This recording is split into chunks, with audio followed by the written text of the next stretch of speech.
अपने चंचल मन को एवं चंचल उपयोग को स्थिर करने के लिए जिनवाणी माता के माध्यम से अपनी वर्तमान ज्ञान की पर्याय में सम्यक भेद ज्ञान उत्पन्न करते हुए शरीर और शरीर से भिन्न जितने भी चेतन अचेतन पदार्थ हैं उनका मुझ भगवान आत्मा से किसी भी प्रकार का कोई संबंध नहीं है। इस प्रकार सम्यक भेद ज्ञान पूर्वक शरीर रागादिक पर पदार्थों का लक्ष्य छोड़ के अंदर जो अखंड ज्ञान ज्योति स्वरूप भगवान आत्मा है उसमें ही अपनी वर्तमान पर्याय का संबंध जोड़ते हुए कि मेरा ये भगवान आत्मा सदा काल शरीर आदि पर पदार्थों से भिन्न प्रकट अखंड ज्ञान ज्योति स्वरूप है।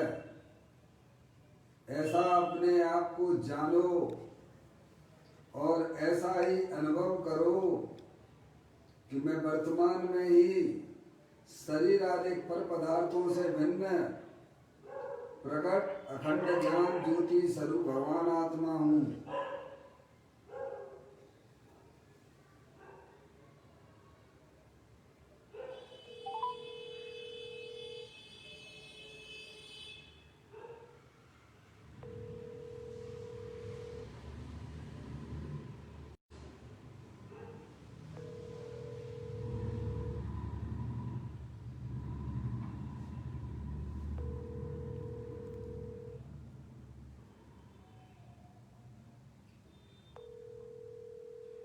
इसी प्रकार से संसार अवस्था में आत्मा की पर्याय में जो विविध प्रकार के पुण्य पाप के परिणाम होते हैं वे समस्त परिणाम पर के लक्ष्य से होने वाले भाव हैं। वे हमारे आत्मा का स्वभाव नहीं है। ऐसे समस्त रागादिक परिणामों में एकत्व बुद्धि, ममत्व बुद्धि, कर्तृत्व बुद्धि, भोक्तृत्व बुद्धि तथा उन रागादिक परिणामों की ज्ञाता बुद्धि को भी छोड़ते हुए अंदर जो अखंड ज्ञान ज्योति स्वरूप भगवान आत्मा है जो कि पूर्ण निराकुलता स्वरूप वाला है, सुख शांति का भंडार है, पूर्ण वितराग स्वरूप है, ऐसे भगवान आत्मा में शरीर रागादिक का लक्ष्य छोड़ के मैं तो तीनों काल ज्ञानानंद मूर्ति भगवान आत्मा हूँ। ऐसा अपने आप को जानो और ऐसा ही अनुभव करो कि मैं वर्तमान में ही ज्ञानानंद मूर्ति भगवान आत्मा हूँ।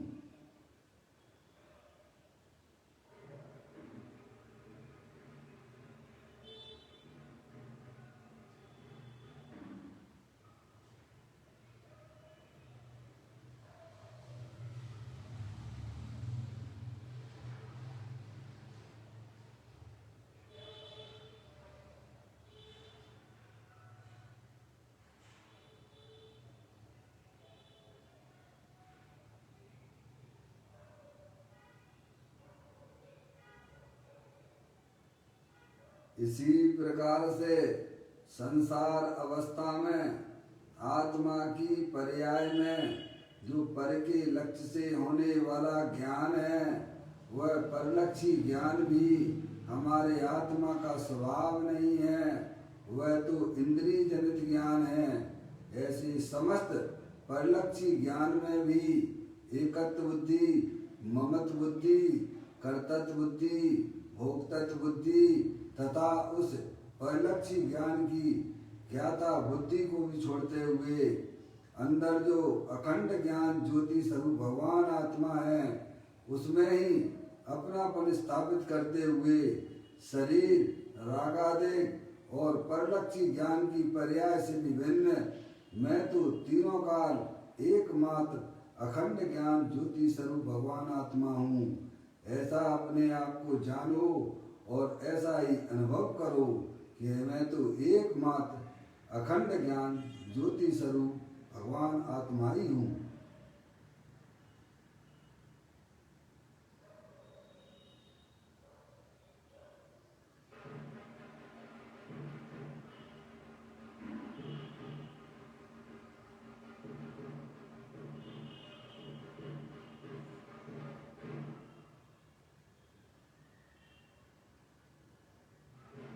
मेरे आत्म स्वरूप में शरीर रागादिक वस्तुएं तथा परलक्षी ज्ञान की पर्याय का भी प्रवेश नहीं होता है। मैं तो तीनों काल शुद्ध विज्ञान घन स्वरूप भगवान आत्मा हूँ। ऐसा अपने आप को जानो और ऐसा ही अनुभव करो कि मैं तो अखंड ज्ञान ज्योति स्वरूप शुद्ध वीतराग विज्ञान स्वरूप भगवान आत्मा हूँ। मेरे आत्म वस्तु स्वरूप में किसी भी पर पदार्थ का प्रवेश नहीं होता है। मेरे आत्म स्वरूप में रागादिक परिणतियों का भी प्रवेश नहीं होता है। मेरे आत्म स्वरूप में परलक्षी ज्ञान की पर्याय का भी प्रवेश नहीं होता है, क्योंकि मैं तो तीनों काल शुद्ध वीतराग विज्ञान घन स्वरूप भगवान आत्मा हूँ।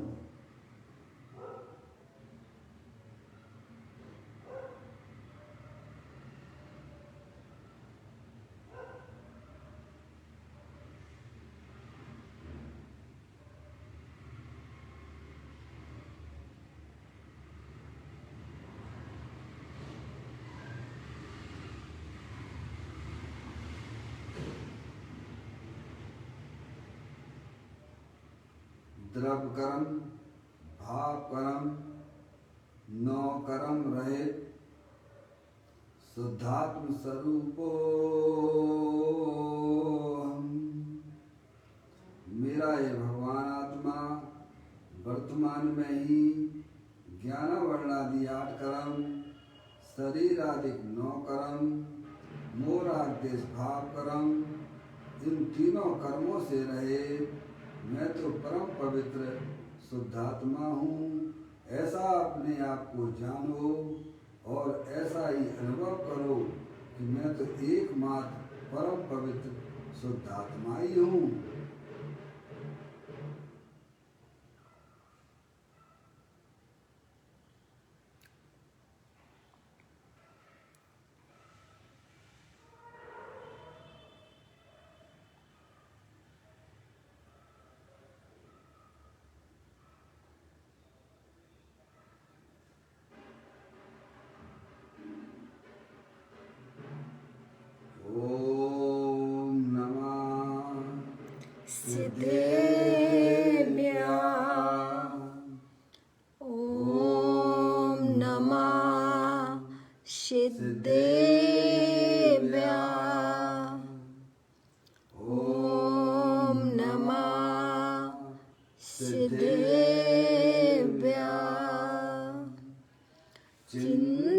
चिंतामणि सम स्वयं का चैतन्य तत्वमान है।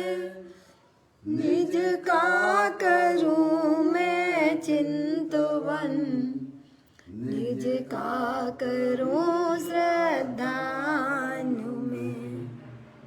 शुद्ध तुम्हारी देव है जो गुण अनंत निदान है। मैं स्वानुभव में देख लूं आत्मा स्वयं भगवान है। मैं स्वानुभव में देख लूं आत्मा स्वयं भगवान है।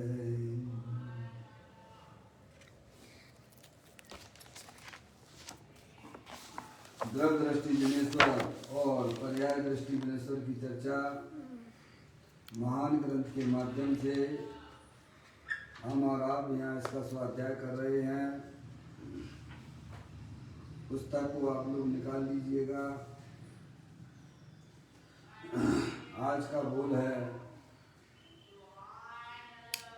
825वें नंबर का बोल है, पेज नंबर 189 पर यह बोल आया है। स्वाध्याय प्रारंभ करता हूँ।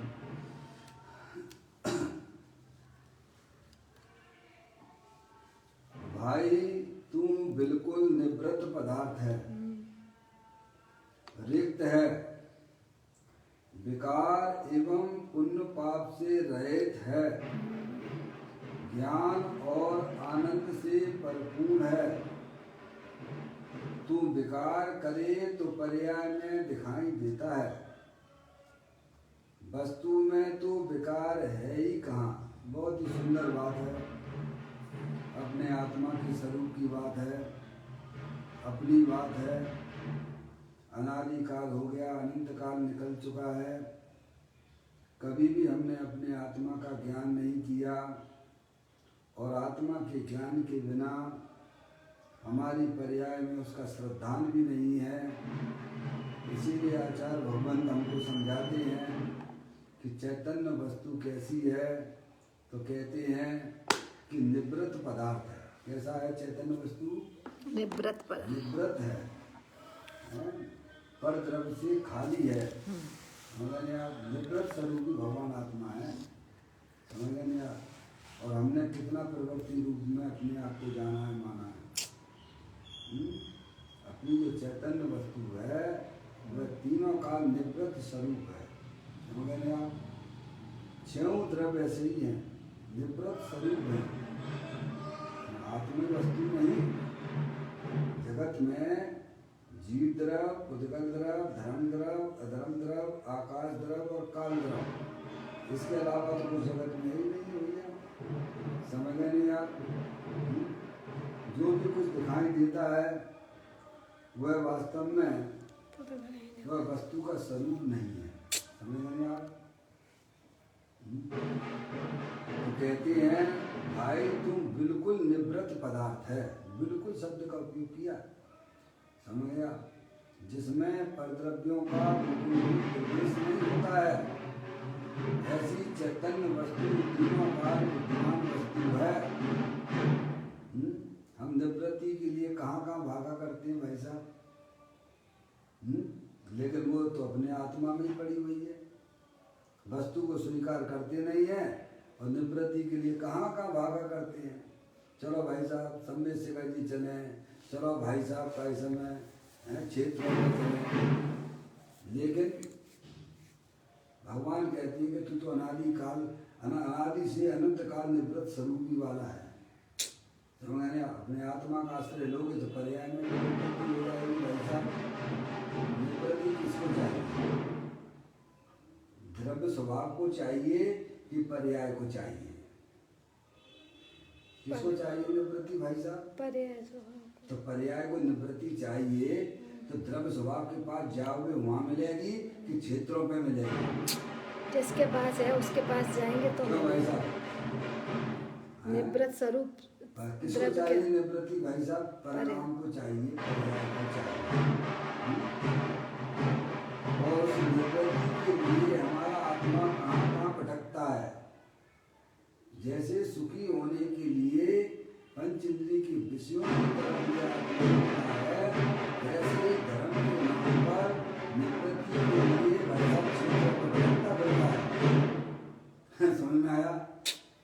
जिस प्रकार से इस आत्मा को सुख शांति पंच इंद्रिय के विषयों में नहीं मिलती है, क्योंकि वहाँ उसकी सुख शांति है नहीं, ऐसे ही परिणामों में निवृत्ति चाहिए तो भाई साहब क्षेत्रों पर जाने से नहीं मिलती है। अपना भगवान आत्मा स्वयं निवृत्त स्वरूप है, उसको आप समझ लिया। जिन्हें अपने परिणामों में निवृत्ति चाहिए उन्हें सबसे पहले अपने आप को समझना चाहिए, तो आपको निवृत्ति मिल जाएगी।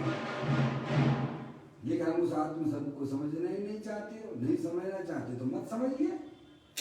लेकिन आप तीनों काल भाई साहब आत्मा हो और आत्मा ही रहोगे।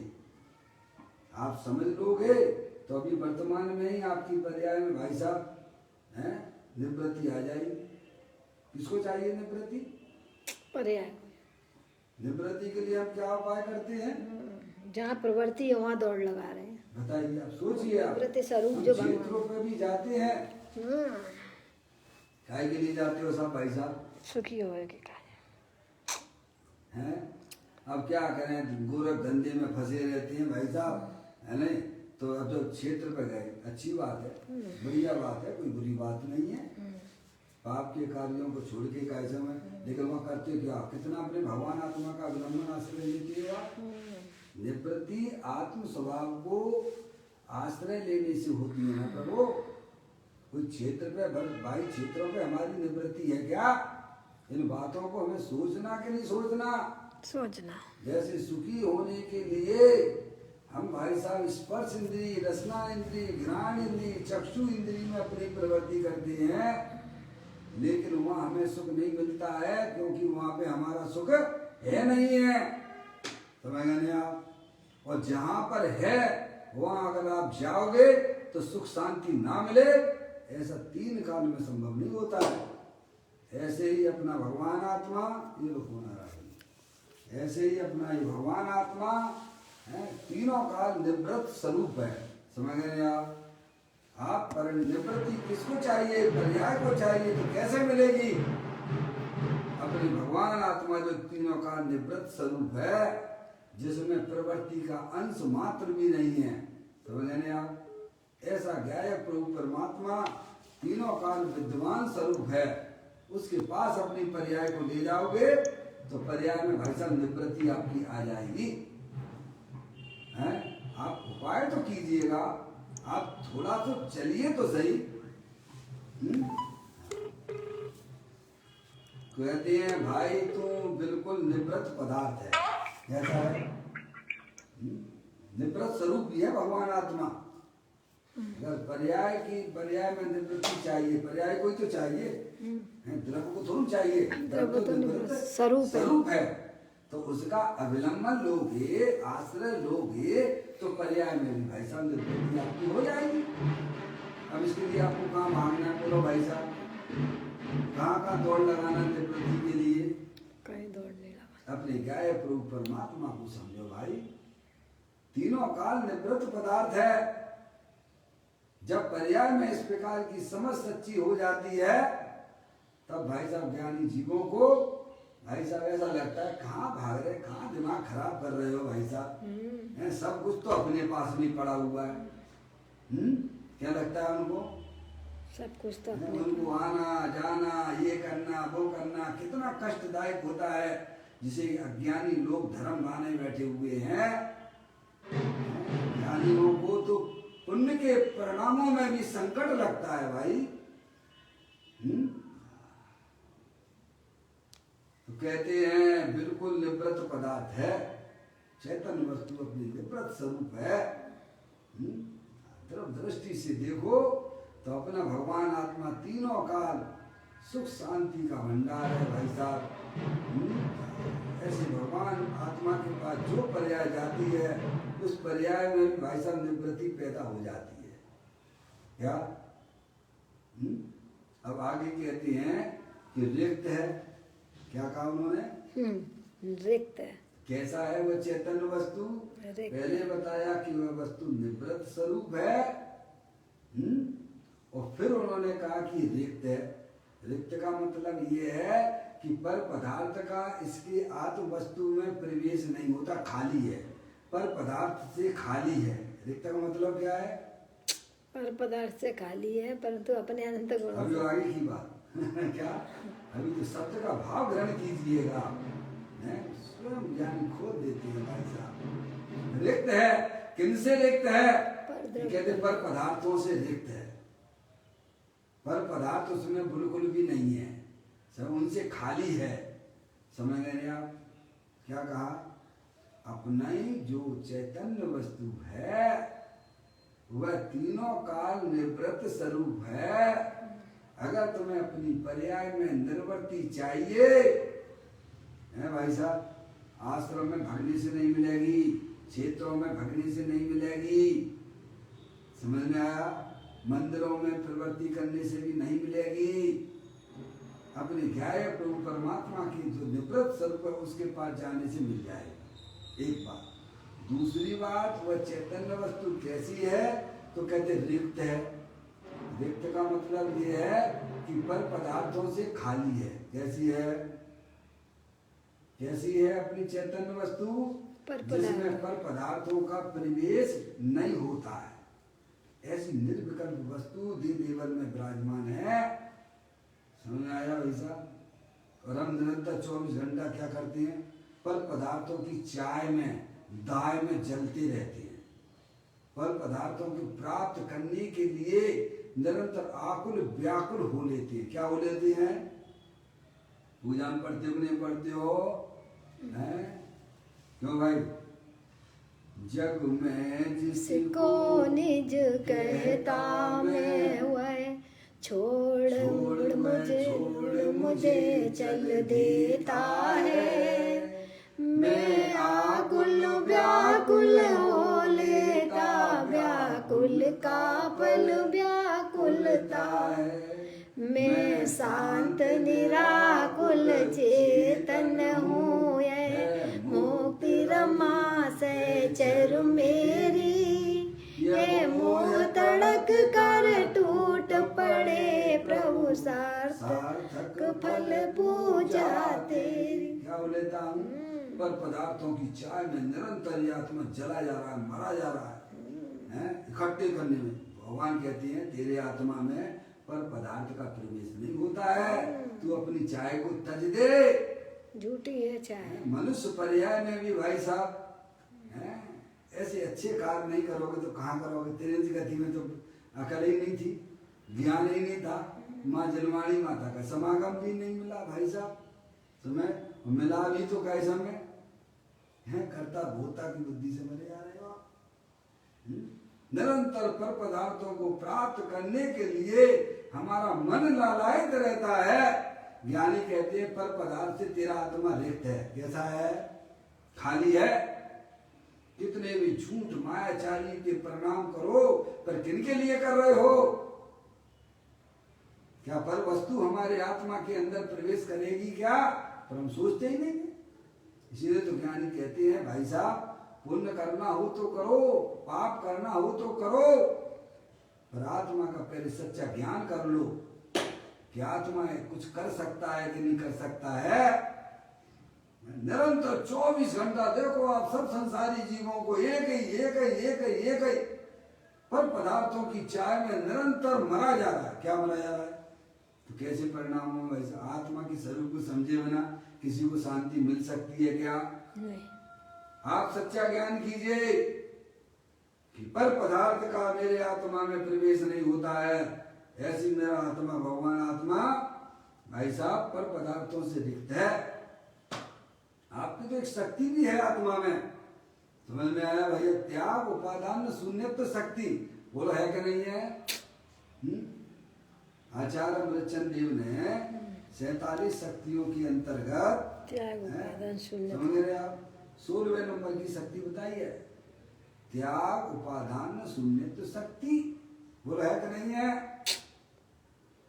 केवल आत्मा में ही है कि बाकी के द्रव्यों में भी है? सब में है। 14 है? चलो भाई फोन कर गए। क्या कह रहे हैं? त्याग उपादान शून्यत्व जो शक्ति है 16वें नंबर की शक्ति है। 47 शक्तियों में आचार्य अमृतचंद देव ने 47 शक्तियां बताई हैं तो अनंत। अभी 47 के अपन नाम ही याद कर लें भाई साहब, 47 का भाव भी ग्रहण कर लें, यही बहुत बड़ी बात है। समझ नहीं आप? कई दिगंबर जैनियों को तो इन शक्तियों का पता ही नहीं है भाई साहब। एकदम क्रिया कांड में इतने मस्त हैं क्या भाई साहब? ये तो पूज्य गुरुदेव श्री के माध्यम से तत्व बाहर आ गया है, समझिए आप। समझ आया? तो अपनी जो चैतन्य वस्तु है वह पर पदार्थ से रिक्त है। समझ में आए भाई साहब? क्योंकि प्रत्येक वस्तु के अंदर भाई साहब त्याग उपादान शून्यत्व नाम की शक्ति कैसी है कि नहीं है? बोलो। उद्गल धर्म में है नहीं है? उद्गल धर्म में भी चेतन वस्तु का अभाव है। धर्म द्रव अधर्म द्रव आकाश द्रव काल द्रव सभी में सभी पर पदार्थ से भिन्न है। किसी के अंदर कोई भी वस्तु का प्रवेश नहीं होता है। ऐसे ही अपनी चैतन्य वस्तु भी हम भले ही पर्याय दृष्टि से संयोग दृष्टि से कितनी भी आकुल व्याकुल करते रहे, उन्हें प्राप्त करने के लिए 24 घंटे घूमते रहिए आप, लेकिन तेरे आत्मा के अंदर उन पर पदार्थों का अभाव चल रहा है। ज्ञानी को विवेक होता है, समझ रहे आप? तो वह पर पदार्थ की चाय में ऐसे आकुल व्याकुल रूपी परिणाम नहीं करता है। और अज्ञानी जीवों को पता नहीं वस्तु स्वरूप का ज्ञान न होने से वह निरंतर पर्याय में आकुल व्याकुल हो रहा है। क्या भाई साहब? कैसा हो रहा है? पर की चाय में पर को अपना बनाने में निरंतर परिणामों में संकलेश परिणाम करता है। जिन्हें वस्तु स्वरूप का ज्ञान है वे जानते हैं कि पर पदार्थों का मेरी आत्मा में तीनों काल अभाव है, इसीलिए इतनी तो पर्याय उनकी पर्याय में प्रकट हो गई है। निराकुलता प्रकट हो गई है, समझ गए नहीं आप? वस्तु स्वरूप को एक बार समझने में अपनी बुद्धि लगाओ भाई साहब। ये तो पुण्य पाप के नाटक तो सब नाटक हैं, इनमें अब अटकने की बात नहीं है। समझ में आया? अरे ऐसा काम जीवन में करो, तुम पुण्य के पीछे भागते हो, ज्ञानी के पीछे पुण्य भागा करता है। पुण्य तो पीछे भागता ही है और अपने आत्मा की प्राप्ति इसमें भी उसमें हो जाती है। भाई वस्तु स्वरूप समझने में अपनी बुद्धि को लगाओ।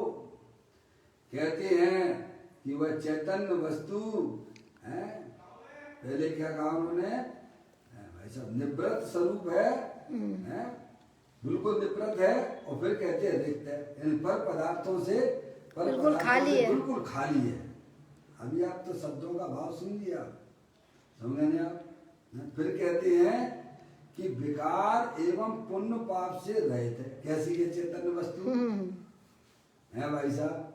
पर द्रव्य से तो खाली है ही, लेकिन जो आत्मा की पर्याय में जो मोह राग देश रूपी विकार होते हैं, जो पुण्य पाप के परिणाम होते हैं, उनसे भी अपना भगवान आत्मा खाली है, रिक्त है। बोलो, है ही नहीं है। और ये उसी में मरा जा रहा है। अपनी आत्मा को जानने जाओगे तब आपको ऐसा ही भगवान आत्मा मिलेगा, पर द्रव्य से खाली और पुण्य पाप के परिणामों से भी खाली मिलेगा। कैसा मिलेगा भाई साहब? समझ आया? एक बार अपने आत्मा का ज्ञान तो करो।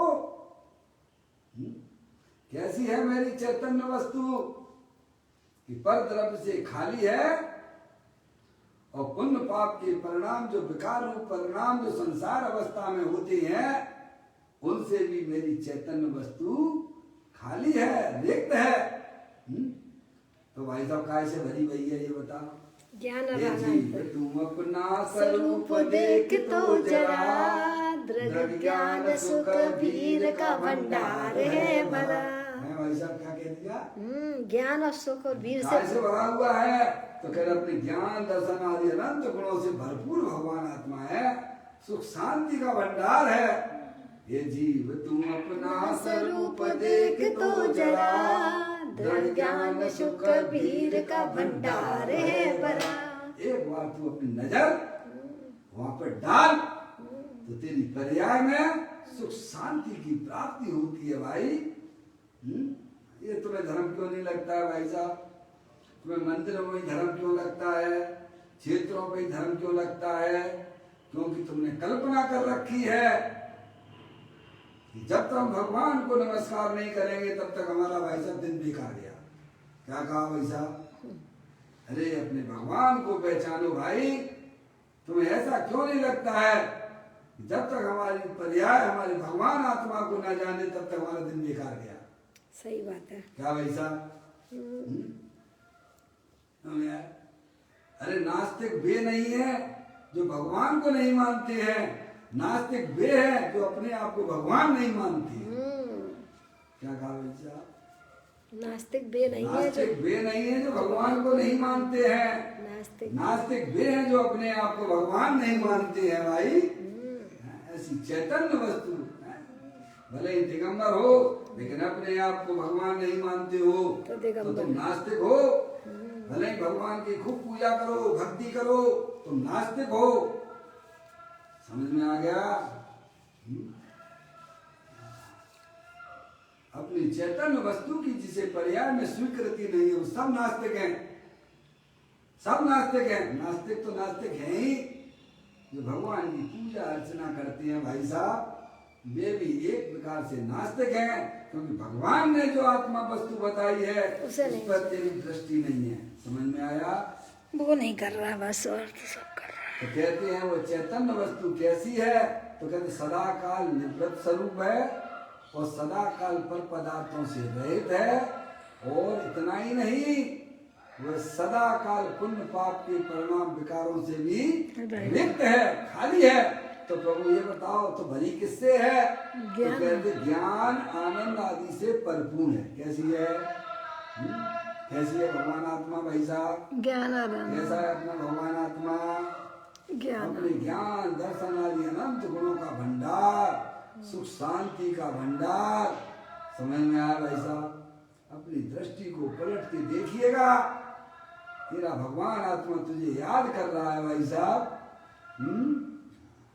समझ में आएगा?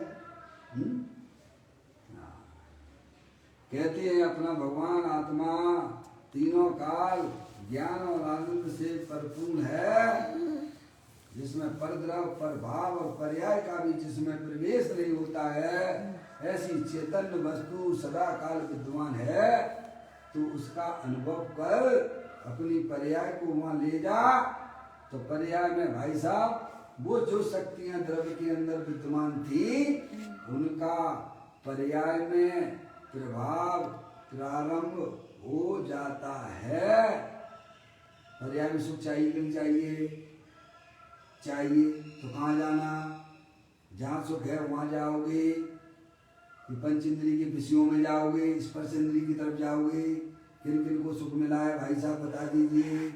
बढ़िया बढ़िया भोजन करने से किसको सुख मिला है? टीवी में, मोबाइल में अपने ज्ञान को परिवर्तन कराने से सुख मिलेगा कि अपने आप भगवान आत्मा की तरफ परिवर्तन करोगे तो मिलेगा? ये तो कॉमन सेंस की बात है, लॉजिक से, न्याय से ज्ञान दर्शन समझाता है। कोई जबरदस्ती आपके ऊपर लादने की बात नहीं की जा रही है। समझ में आए? अरे बीतरागी संतों को हमसे क्या लेना देना है? कभी एक क्षण विचार तो करो, 5 मिनट तो विचार करो। अपने कमरे में शांति से बैठना, जो हमारे पंच परमेष्ठी हमको समझाते हैं, बताते हैं, उन्हें हमसे क्या लेना देना? बोलिए। अनादिकाल हो गया हमारा आत्मा सुख शांति प्राप्त करने के लिए बैरमुखी होकर पंच इंद्रिय के विषयों में सुख की कल्पना करके परिवर्तन कर रहा है। यानी कहते तुझे मिला क्या? है ही नहीं तो मिलेगा। भवन में जीवन घूम चुका, कण कण को जी भर भर देखा, मृग सम मृग तृष्णा के पीछे, मुझको न मिली सुख की रेखा। जब तुम्हें अनादिकाल से नहीं मिली है, इसी मनुष्य पर्याय में भी नहीं मिली है, तो इसके अलावा भी कोई मार्ग है कि नहीं? है। जहाँ पर्याय में सुख शांति प्राप्त हो, यानी कहते है ना, तू अपने आत्मा का ज्ञान कर। इस शरीर के अंदर कौन सी चीज रहती है? ये पुण्य पाप के परिणामों के पीछे कौन सी वस्तु रह रही है? वो सुख स्वरूप है, सुख शांति का भंडार है प्रभु। तू वहां अपनी पर्याय को ले जाएगा, तेरी पर्याय में निराकुलता की उत्पत्ति होती है। जितनी शक्तियां द्रव्य के अंदर हैं, उन सब का प्रभाव प्रारंभ हो जाता है। समझ में? इसको धर्म कहते हैं। अपनी शक्तियों को पहचानिए और उन्हें पर्याय में व्यक्त करना, यही वास्तव में मनुष्य पर्याय की सबसे बढ़िया कमाई है। आपने ये कमाई जिस दिन चालू कर दी भाई साहब, आप समझिए आपकी जन्म मरण की चैन टूट गई। क्या हो गई भाई साहब? सारे दुख विलय को प्राप्त हो गए। अब आपको त्रियंच गति में नहीं जाना पड़ेगा, अब आपको नरक में नहीं जाना पड़ेगा। समझ में आया भाई साहब? ये सारे संकट आपके दूर हो रहे हैं। बोलिएगा हैं? और क्या चाहिए आत्मा को? क्या चाहिए आपको? जो चीज तुम चाहते थे वो तुम्हारे अंदर ही विराजमान मिल गई है। जग को दे दी जग की निधियां दिन रात लुटाया करते हैं सम सम ये की समझाया भगवान ने। ये हमारे आचार्य भगवंतों ने हमको ये समझाया कि भाई साहब तुम्हें सुख शांति चाहिए, जन्म मरण का सिलसिला अगर तोड़ना है तो अपने ध्याय प्रभु परमात्मा को पहचानिए। पहचान कर अपनी पर्याय का परिवर्तन वहां पे कराइए। क्या करना है? ये तो करना पड़ेगा भाई साहब, इसके बिना आपको छुटकारा नहीं होने वाला किसी का भी। समझ रहे? चाहे कितने बाहर के जो भी कुछ करना है करिए, किए भी हैं, करिए क्या किए भी हैं। मुनि वृद्धार अनंत बार करे वक उपजायो, पे निज आत्म ज्ञान बिना सुख लेस न पाया। किसके बिना? आत्म ज्ञान बिना, आत्मा की ज्ञान के बिना हमने अनंत बार मुनि व्रत धारण किया भाई साहब, लेकिन हमारी पर्याय में निराकुलता की उत्पत्ति नहीं हुई। क्योंकि निराकुलता की उत्पत्ति का संबंध अगर किसी से है तो अपने चैतन्य द्रव्य के साथ में है। किसके साथ में है? अपने देव अपने द्रव्य के साथ संबंध जोड़ दो भाई। हैं? घर में जैसे फ्यूज उड़ जाता है ना, पूरे कनेक्शन लाइट के लगे हुए हैं। अगर आपको फ्यूज जोड़ना नहीं आता है भाई साहब तो आपको अंधेरे में ही रहना पड़ेगा, गर्मी में ही रहना पड़ेगा भाई। हैं? अगर आपको फ्यूज जोड़ना आता है तो भाई साहब आनंद से रह सकते हो आप अपने घर में, सारे कनेक्शन लगे हुए हैं। ऐसे ही ज्ञानी कहते हैं भाई साहब, मकसूद ज्ञान की पर्याय का संबंध अपने त्रिकालिक ध्रुव भगवान आत्मा से जोड़ दोगे तो अनंत गुणों का प्रकाश हो जाएगा। भाई साहब ऐसी चैतन्य वस्तु देवल में विराजमान है। तो कहते हैं अपनी जो चैतन्य वस्तु है वह तीनों काल निवृत्त स्वरूप है। और कैसी है? रिक्त है, पर द्रव्यों से रिक्त है और विकार पुण्य पाप के परिणामों से भी रिक्त है। समझ में आया? तो भली किससे है? तो अपने दर्शन, जीवत शक्ति, चित शक्ति, दृष्टि शक्ति, ज्ञान शक्ति, प्रबोध शक्ति, विभुत शक्ति, सर्वदर्शी शक्ति, प्रकाशक शक्ति सब है। ऐसी अनंत अनंत शक्तियों से भरी हुई है। कैसी है अपनी चैतन्य वस्तु भाई साहब? समझ में आया? ज्ञानी हुए फिर भी अपने आत्मा को नहीं जाना भाई साहब। सारी व्यवस्थाएं आपके यहाँ ग्रंथों में सब लिखा पड़ी है, लेकिन हमने पर पदार्थों के प्रति हमने धर्म माना है। भगवान हमारा कल्याण कर देगा, 3 कार्य नहीं करेंगे भगवान तुम्हारा कल्याण। समझ में आया? भगवान कहते हैं तो हमारी बात का अनुकरण करोगे तो तुम्हें वर्तमान में तुम्हारे आत्मा का कल्याण हो जाएगा। समझ में आई? कहते हैं ज्ञान और आनंद से परिपूर्ण है चैतन्य वस्तु है। तो विकार करे तो पर्याय में दिखाई देता है। अब क्या कहते हैं? जो रागादिक परिणाम हमारी पर्याय में होती हैं, विकार करे तो, विकार करे तो, और नहीं तो अपने घर में रहिए शांति से। क्या रहिए? सबको घर में रहना पसंद लगता है कि नहीं लगता है? शांति कहाँ मिलती सबको? अपने घर में। लौकिक क्षेत्र में घुमाइए, लौकिक में भी क्षेत्र में घुमाइए, लौकिक में। लेकिन भाई साहब आपको आराम कहाँ मिलता है? अपने घर में। अपने घर में मिलता है। इसलिए पर्याय को आराम कहाँ मिलेगा? अपने घर में, चैतन्य घर में मिलेगा। कहाँ मिलेगा? चैतन्य घर में। क्योंकि वह ज्ञान आनंद से भरपूर है। अगर वह विकार करे तो, क्या विकार करे? विकार करे तो पर्याय में दिखाई देता है। यही तो समीचीन ज्ञान है ना। बस तो ज्ञान का स्वभाव ही स्वपर प्रकाशक है। नहीं करे तो चुपचाप शांति से आनंद रस पीता रहे। विकार करे तो संसार अवस्था में विकार होता है, ज्ञानी जानते हैं तो दिखता है वो पर्याय, तो दिखाई देता है। और नहीं करे तो चुपचाप शांति से निर्विकार दुनिया जाए भाड़ में, ज्ञानानंद खाओ आड़ में। समझ में आया? सही बात है। अगर तू बैरमुखी होके राग करेगा तो राग का ज्ञान होता है, और नहीं तो चुपचाप शांति से अपने घर में जाके शांति से बैठो आप, हैं? बैठना सीखो। सही बात है। कहाँ पर? अपने चैतन्य घर में बहुत घूम लिया है, बहुत। अभी थकान नहीं आई है क्या? ज्ञानियों को तो आ गई भैया। कहते हैं तू विकार करे तो पर्याय में दिखाई देता है, वस्तु में तो विकार है ही नहीं। क्या कह दिया फिर? वस्तु तो निर्विकल्प स्वरूप है, विकार से रहित है। अंदर जाके देखोगे तो समझ में आएगा। ये तो शब्द है। ज्ञानियों के भाव को ग्रहण करने की कोशिश कीजिएगा कि अपनी चैतन्य वस्तु जो है तीनों का निर्विकल्प स्वरूप है। ऊपर आया 10 का बोल। अपनी चैतन्य वस्तु विकल्प से रहित, राग से रहित, निर्विकार स्वरूप है। समझ में आया? उसमें पर पदार्थ, पुण्य पाप के परिणाम, पर पदार्थों का जिसमें प्रवेश नहीं होता है। समझ में आया? ऐसी चैतन्य वस्तु तो तीनों काल विद्यमान वस्तु है, जिन्हें पर्याय में होने वाले दुख लगे हों, उन्हें अपनी चैतन्य स्वरूपी भगवान आत्मा का सेवन करना चाहिए। कहते ना बहुत घूम लिया अब तो जग में, अब इसकी पहचान करो। समझ में आया भाई साहब? विशाल ऐसी वस्तु आपके पास में है, आप स्वयं ही हो। सब तारस पान कर। आप स्वयं अपने आप को भूले हुए हो। ये शरीर जो भाई साहब ये तो जड़ है, इसे खुद भी खबर नहीं कि मैं जड़ हूँ। इसको भी जानने वाला चैतन्य वस्तु है। वही मैं। राग को भी खबर नहीं है कि मैं राग हूँ, उसको भी जानने वाला चैतन्य वस्तु है। और वही बेवकूफ बन गई। क्या? वही बेवकूफ बनना। समझ में आया? सबको जानता रहता है, हर समय जानता रहता है। समझ में आया? ऐसी चैतन्य वस्तु ज्ञानी कहते हैं देह जीवन में विराजमान है, तुम उसका सेवन करो तो तुम्हारी पर्याय में अतीन्द्रिय आनंद निर्मल पर्यायों का प्रभाव प्रारंभ हो जाएगा। भाई इस प्रकार से बहुत ही सुंदर बात, चूंकि आज थोड़ा समय के अनुसार मैं यहाँ पर जो है इसको पूरा करता हूँ। आप लोग इनका आज जो बोल आया है उसका आप चिंतन कीजिए, विचार कीजिए। ज़्यादा उपयोग को भ्रमित करने की जरूरत नहीं है। समझ में आया?